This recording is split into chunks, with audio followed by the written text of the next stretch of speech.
Geborgenheit is not only a place, but we'll find it in relationships.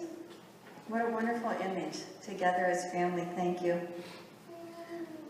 Not only that, so Geborgenheit, warmth, love, trust.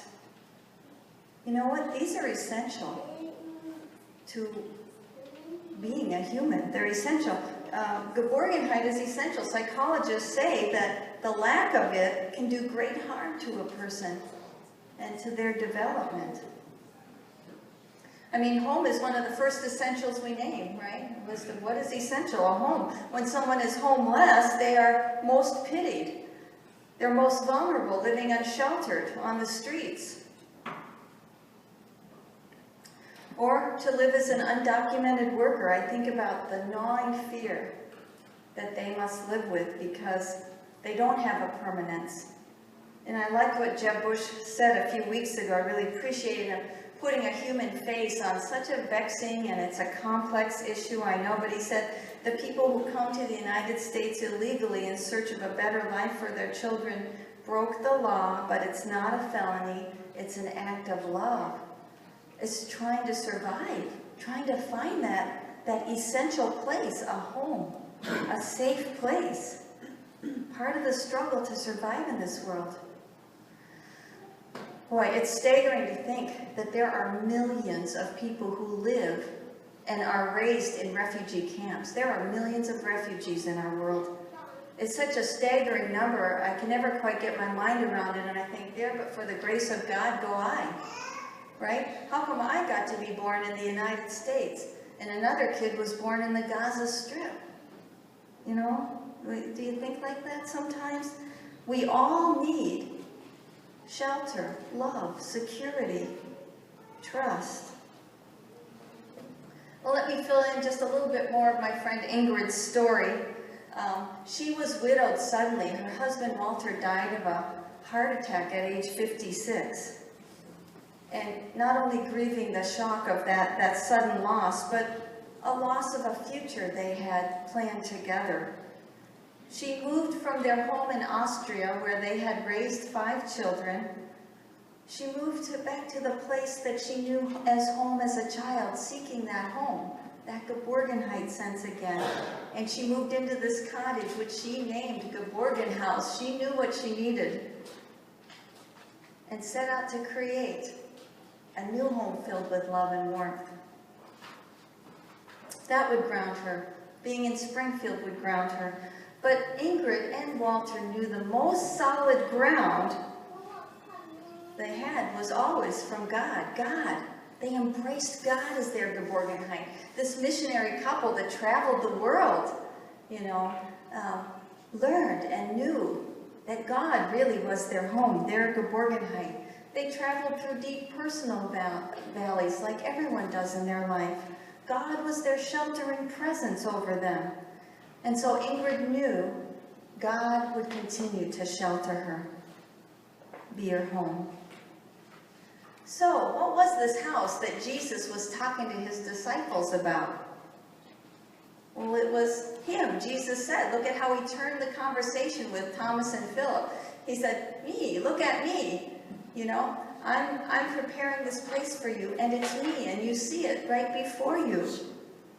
Thomas was confused, and those are the words that he said that always strike me in this passage. We don't know the way you're going, Lord. And we are confused. We don't always know, but it's him. It's actually Jesus himself, our Geborgenheit, our shelter, and our home. Remember that Jesus' purpose in talking to his disciples was to prepare them because he was leaving.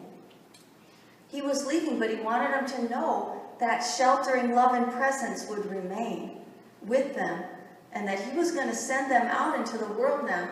So as wonderful as Geborgenheit is, we have to remember it's not a place to hide.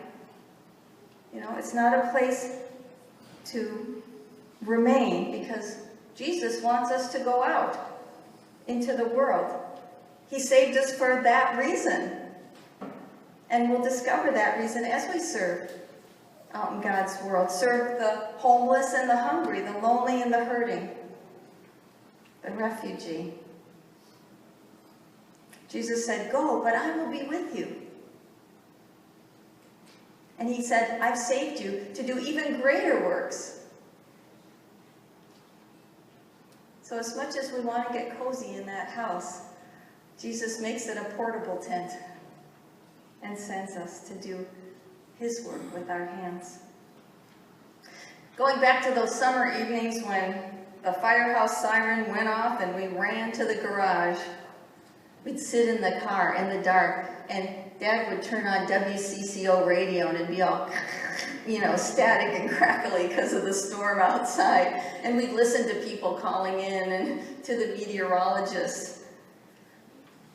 The only thing that actually would calm me was my dad's voice.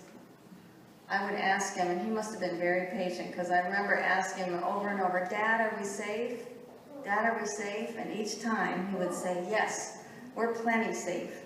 And then he'd explain how thick those concrete walls were above us and on the sides of us, and that we were in the car, and we were in the side of that hill. And so that even the biggest tree in the neighborhood, if it fell, and it did actually fall, fell on our house, but not on our garage, we'd be safe. It was my dad's voice. And it's Jesus' voice speaking to us today to say that our lives are secure in his love. He abides with us. He dwells with us wherever we go. I grew up in the Wayzata public school system, and when I was growing up, they taught us Spanish starting from 3rd grade. It was kind of a new program, and I always remember this guy, Don Miguel, on TV. "Escúchame, escúchame." He tugged at his ear. "Listen to me." Yeah, right. So some of you will remember this too. And one of the questions he always asked was, "Donde vive?" "Donde vive?" And then you were supposed to respond, "So where do you live?" Right? "Where do you live?" "Yo vivo en la calle Pineview," because I lived on Pineview. But today I want us to say this together. We can say, "En él," E-L, that's Christ, that's God. "En él vivimos." I gotta refresh myself here. "En él vivimos."